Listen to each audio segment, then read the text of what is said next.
Finance Minister and sharp answers have had everyone floored. We'll just give a little bit of time. I think Mr. Mehta is around. All right, what are we talking about today? You know why India has been able to stand up to tariffs? Why India has been relatively resilient during the biggest global financial crisis in the last several decades? Well, the answer is consumption. Consumption is the bedrock of our economy, and it's a domestic consumption which fuels us. Consumption in India may have been sluggish in recent quarters, weighed down by inflation and weak consumer sentiment, but it is no doubt what is keeping us going. Now, with the government's bold GST reforms, simplifying the rate structure, lowering taxes on daily use items and reducing compliance hurdles, there's renewed optimism. These changes are designed to put more money in consumers' hands, boost affordability, and revive demand at a critical juncture. Joining us to unpack how these reforms could reshape consumption patterns are industry stalwarts. I'm speaking today with Rahul Bharti, Executive Director, Maruti Suzuki. We will be joined shortly by Dr. Jayan Mehta, Managing Director, GCMMF, that's Amul, as we all know and love it, and Sanjeev Bhikchandani, Founder and Executive Vice Chairman, Info Edge India. Let's begin. Gentlemen, it was excellent to hear some of your questions to the Finance Minister as well. We've had that opportunity to hear from her wisdom and thought behind what government wants to achieve. What's really clear is the ball is now in your court. And when I say your, I mean industry. Industry has to take that mandate forward and make it easier for people to consume. I'm going to start with you, sir, Mr. Bharti, on how Maruti plans to do that. Yes, the cuts will be passed on. You've made a commitment on the NDTV platform that you see demand surging and coming in as high as 12%. How do you see this really boosting the urge and the ability for more Indians, especially first-time buyers, to buy their first car? Absolutely. I couldn't agree more with you. It's the domestic consumption that gives the resilience to India to weather all these storms and headwinds like tariffs, etc. And again, agree with you that the government has done a major, bold reform, a historic reform, I would say. They have given a major gift to the consumer of India across sectors, across segments.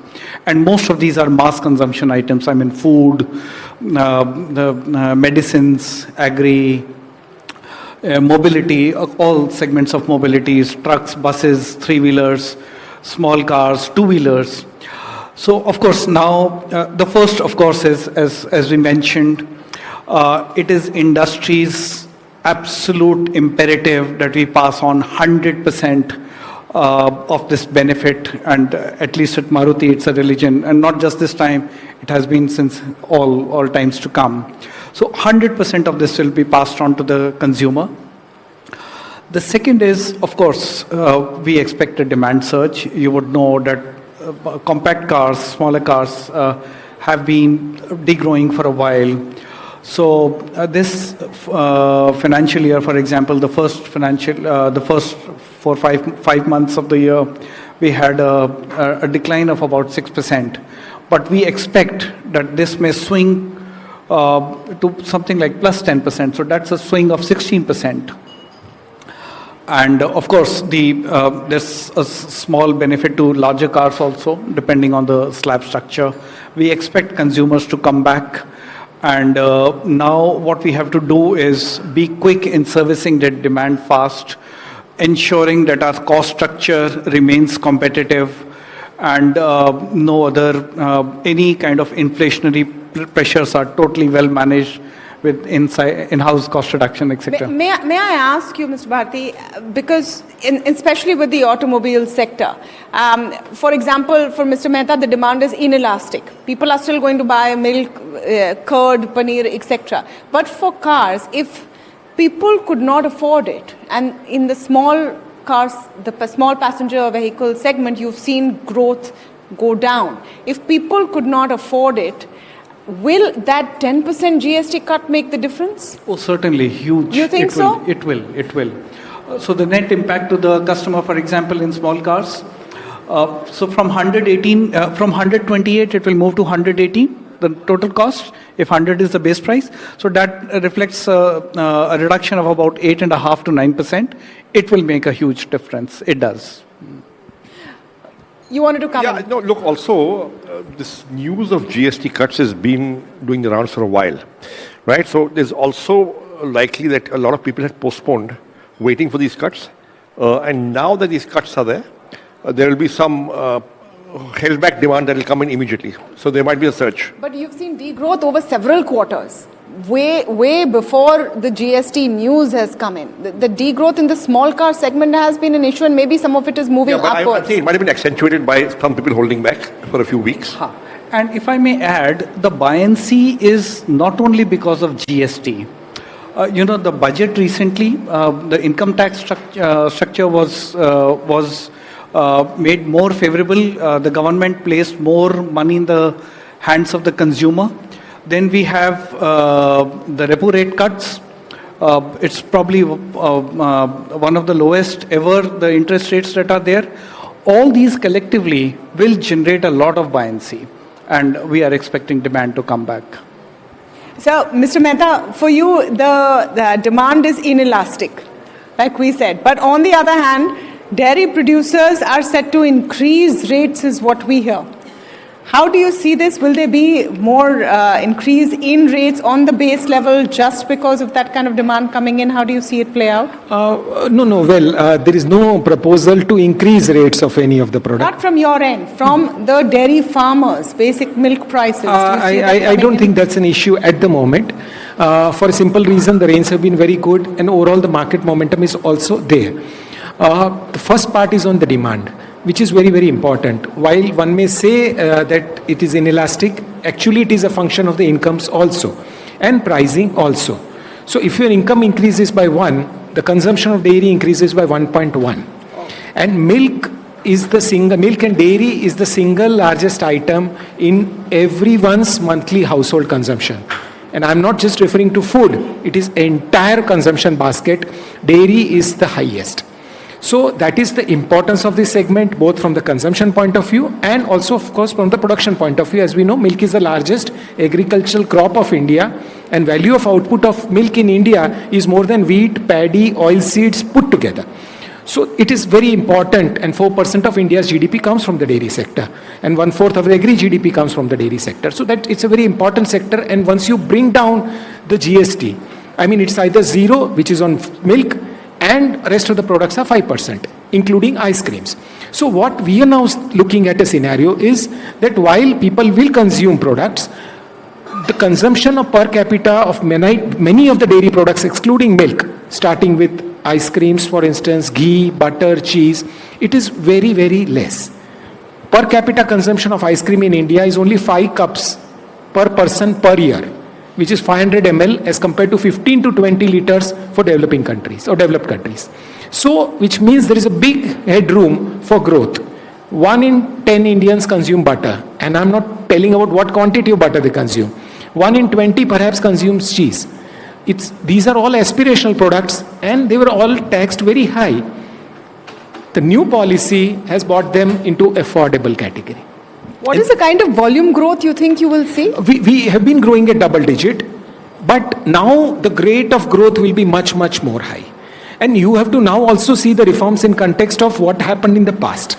2 years back, under the PLI scheme, the government encouraged us to invest and also supported that investment. So we doubled our capacity of manufacturing ice creams. And now with this cut, you can imagine we will have to double our capacity in the next 2 years. Same applies to cottage cheese. Same applies to other dairy products. So we are seeing a big growth. And second dimension of the growth is not just the growth organically. People are also moving in from loose and unbranded to package and branded. And that's where the industry will grow. And once the industry grows, the consumer base grows, the producers benefit. And this is what is the optimism for the entire dairy sector because of these reforms. I think we need to look at what has happened from a larger context than just a tax cut. Because yes, everyone loves paying less taxes. And then you'd want to either save more or spend more. But what is the virtuous cycle that gets kick-started? And Mr. Bikhchandani, I'm going to come to you on this point. The pain point, not in the quantum of jobs, but the quality of jobs for a very large young population. Do you think this helps kickstart that process? Well, look, quality of jobs will depend a lot on overall GDP growth, right? And if overall GDP growth picks up across sectors, you will see quality of jobs. At the same time, there's this AI imperative, okay, where there's fear that people may lose jobs. So, look, in general on GST, I'd say this: anything that reduces complexity for businesses to comply with, especially small companies who can't really afford the cost of complying. It's not, actually complying, it's complicated, right? Anything that reduces complexity is great. Anything that reduces taxes and that those tax cuts are passed on to the consumer will cause an increase in demand, right? And that's also very good. Now, whether or not tax cuts are passed on will depend on competition. Companies will do what makes sense. So if my competitor is cutting prices and passing on taxes, so will I. I don't think there is a choice in this point. I think the message from government and policymakers are very clear that these tax cuts is not for you to line your margins. Well, look, if it's a free market, people will do what makes business sense for them, although they might posture that, they're passing on. But it's competition that will ensure that tax cuts are passed on. Government cannot do a command and control thing on a sustainable basis. So जहाँ competition है, वहाँ tax cuts pass on हो जाएंगे. So then coming back to the core question, do you see this as boosting better quality jobs? And we'll come to the AI imperative in a minute because that is a real concern. But in the context of kicking off that cycle. Look, like I said, if GDP growth goes up, there will be more jobs, all sorts of jobs. The lower end jobs, the higher end jobs, the middle jobs. If GDP growth picks up, there will be all sorts of jobs. Mr. Mehta, what is the kind of capacity increase that you see which will be needed across industry to live up to that demand? And is that demand looking like it will actually come? I mean, for Amul, I see that you are focusing so much on protein and increasing the protein needs of a population that actually is undernourished to that extent when it comes to protein. These are also all aspirational items in the larger section and scheme of things. What is the kind of capex expansion you see being boosted by this? Let's put numbers to it. Okay. Coming to this question, yes, milk is a superfood, and we are lucky that we handle almost 350 lakh liters of milk every day, and every liter of milk is 3% protein. So the goodness of protein is coming to us in more ways than one, but the initiative to bring in high protein products which meet our daily requirements, and so that each one of us achieves the goal of having 1 gram of protein per kg of body weight in a very tasty, affordable and nice manner is what is our endeavor has been. Now cheese is when you make cheese out of milk, you get the whey, and from whey we are extracting this high quality protein and manufacturing this wide range of products. So this resource was already available. We have 3 million liters of whey every day. Now we have found the technology to convert into wide range of products, starting with high protein buttermilk, lassis, to super milks, to whey protein concentrates, and so on and so forth, including ice creams, yogurts, and so on. So this is a journey which we thought will take a longer time, but you are right, the consumer demand is actually overtaking, and we are almost doubling the capacity every alternate month. So by March, doubling the capacity for almost for manufacturing of high quality whey protein products, double almost every alternate month. And by March, our capacity this year will be actually 6 to 7 times more than what was in the beginning of the year. And this is again just the beginning, because in terms of demand, we just at the tip of the iceberg. Though there are more than 2 million active users for our app, and we are selling right now only online through our own direct-to-consumer channel. But the market is much, much bigger, and everyone, we believe, is a high-protein consumer. So this is where our efforts are into expanding the capacities, putting more products, in the market, and more importantly, educating the customer about the requirement of protein in our lives. So this is one big area of capacity expansion and improvement going on, but simultaneously a lot of work happening in collecting more milk from the rural areas, adding more cooperatives, adding more women members on the cooperatives, connecting their bank accounts to the supplies that we have, and the infrastructure to build large dairies and manufacturing not just protein, but a wide range of dairy products starting butter, ghee, cheese, ice creams. What is the capex number you can give us, So sir? 2 years back when we had the World Food India, the India Inc. had made what you call the MOUs worth 33,000 crore rupees. Amul that year, I'm talking just 2 years back, was 1/3 of it at about 13,000 crores.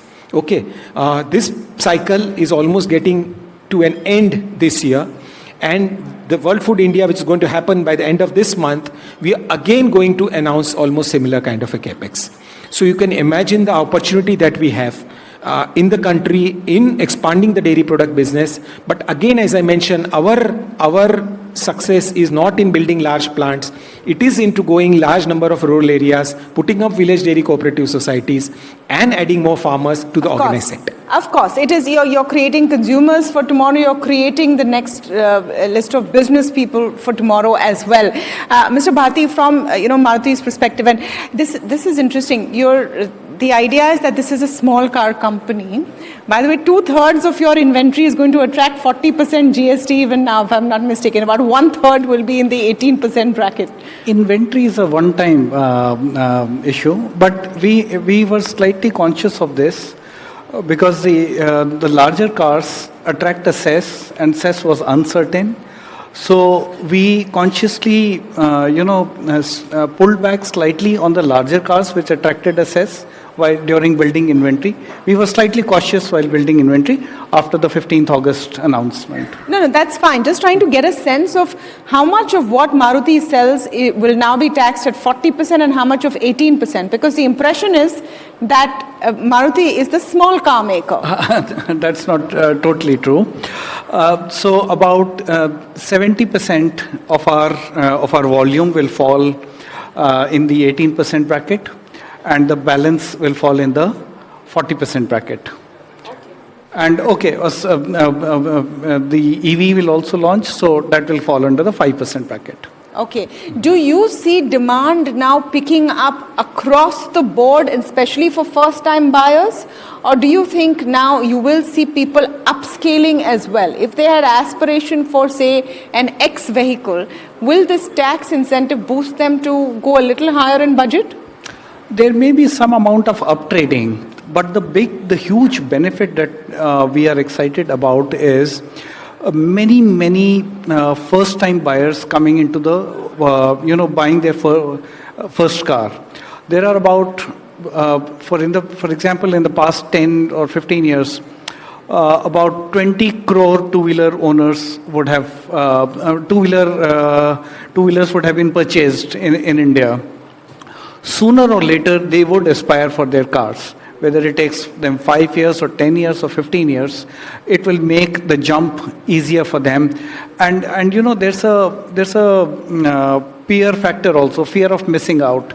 That if everybody is doing it, I shouldn't be left out. So that buoyancy in the consumption we see. And I really compliment the FM. One very startling statistic that she mentioned, this reform touches almost 140 crore Indians. We talk about mass consumption, food, we talk about medicines, insurance, he said like milk or milk products, three-wheelers, trucks, buses. There would hardly be any consumer or any profile in India which would remain untouched from this. So there will be a general buoyancy of this. Now, apart from the general buoyancy, I think one point that was made in that conversation was also about compliance. Sanjeev, your view, when you work with so many young entrepreneurs, do you think that there is more work to be done before that compliance dread of GST and the cost of it really comes down? Look, I think the simpler it is, the fewer returns you have to file. And this simplification is a good step, that there are fewer slabs. There's less interpretation about which slab I'm in. right? So this is all a step in the right direction. So there are two aspects, simplification and reduction. Reduction is good from a demand perspective because hopefully it will lead to price drops for consumers. But simplification is even better for producers and sellers, small, especially SMEs. I mean, because the simpler you make it, the easier compliance becomes. The price drop is going to lead to maybe a demand buoyancy which is one time. In the sense that, okay, yes, those who are on the fence will come in. Over time, it will have to be an overall boost to consumption which will have to come through. Yes, but देखिए, एक बार consumption boost हो one time, obviously that money goes somewhere. So it'll be in circulation. And you might be kicking off a virtuous cycle. Virtuous cycle, precisely. Which will actually benefit everybody. We have been talking about what the government and policymakers and all the state finance ministers have actually come together on GST, simplified it. But the fact is that there's always more that industry wants. And we've heard from a perspective of every stakeholder today at the NDTV Profit GST Conclave. I think it's only fair that we also hear industry's perspective. One is, of course, you are passing it on. Whether that is, for the good of the consumer, it's the right thing to do, whatever be the imperative. What more do you think is now needed to boost industry? Because the fact is that private capex overall has been a laggard compared to everything else that has happened. The government keeps giving those incentives in the hope of private capex boosting. It's not yet come about. What do you think is needed to really prod those animal spirits? I'm going to start with you, sir. And I think the answer you just gave a couple of minutes ago, when we talk about either compliance or ease of doing business, and Madam FM also talked about it, a large part of that happens in the state governments. So all those issues which you need to get your plant running, all the approvals, the infrastructure support, the logistics, the small so the everyday friction of doing business, if that reduces, things should be much better. So a large part of it depends on the state governments. Your answer to that, Sanjeev? Look, I think there's a deregulation commission. Okay, there's a deregulation commission announced by the government in the last budget that has begun work. Hopefully, it will actually make doing business easier. I genuinely believe that if deregulation actually happens, if Inspector Raj ends, you will get a 2% boost to GDP growth without any investment. Just deregulate. Who has to do it? Center, state? Both. How does we were still talking? We're still talking about Inspector Raj in 2025. A lot of the Inspector Raj is with states. And I guess different states will do it differently, but it will make a huge difference. Yeah. Any inputs on that, Mr. Mehta? I think the states are actually now rolling out the red carpet for investments, and Maruti is a very distinct, classic example for Gujarat. I come from Gujarat, where we have vibrant Gujarat event for now more than 20 years. And the Prime Minister today, who was the Chief Minister, actually initiated this process, and you have similar templates of states rolling out such a very high-profile investment attracting events across the length and breadth of the country. Having said that, we should also look at it in totality. As I mentioned, all of the government approach actually is giving us very good results. And when we talk of Amul, we are connected from the farmers to the consumers. Infrastructure boom is helping us. Milk moving in tankers, on trains, coming from Gujarat to Delhi in just 12 hours. Okay, the infrastructure development support given by the government, multiple ministries working for a common issue, our Ministry of Cooperation setting up startups in areas for exports, be it organics. Even we are now thinking of starting a taxi drivers cooperative, which will beat your Ubers and Olas. Okay, so this is the spirit of working together to benefit the smallest person, be it a milk producer or a driver or anybody else, is actually seeing a lot of benefits into it. And who else and which other country of such a large size, the Prime Minister goes on the Red Fort and says that I'm going to fight tariffs because I want to support my farmers. So this is what actually will be driving the growth of our country. And we are talking of now becoming the third largest economy in the world. We are looking at a developed nation status in the next 10, 15 years. I'm sure it's going to all happen in front of us before our own eyes. And of course, the task to do is also on us only. And as he rightly mentioned, it's up to us to walk the talk. And this is what will actually see the result of a developed India coming very soon. And all this actually is fitting in at the right place at the right time. Very well said, sir. You touched upon the topic of tariffs and how there has been a declaration from India in the calmest way possible that we don't take well to bullying. Having said that, industry will have to pay the price. An export-oriented industry as well. I wanted your perspective, from a Maruti perspective, from a corporate citizen's perspective, on what has been playing out. Because yes, there is a chilling impact as well. It's an interesting question. So, the auto industry in India, the car industry in India, does not import or export any car to the US in any meaningful volume. However, Maruti alone, for example, we export to more than 100 countries of the world. And not only do we export cars, and just you spoke about Gujarat, just about a week ago, we hosted the Honorable Prime Minister at our plant for an inauguration of our EV exports to more than 100 countries of the world. So this is the latest technology exports. You might recall some time ago, from the country that you mentioned, there was talk of whether we should, facilitate a particular manufacturer importing CBUs into India, completely built up cars into India. While the debate continued, we said, let us work on our own, turn the paradigm from imports to exports. So you're talking about United States and Tesla? let me fill in the blanks. So exports is the answer, and I would go a step further, diversified exports. So today, for example, if we have exports to 100 countries of the world, God forbid something goes wrong with a particular economy, a particular country, or a particular market in some part of the world, we are fairly diversified. So we'll ensure that our exports continue and not much of an effect happens. I would also extend the logic backwards towards import substitution. We have to make an effort trying to make everything in India.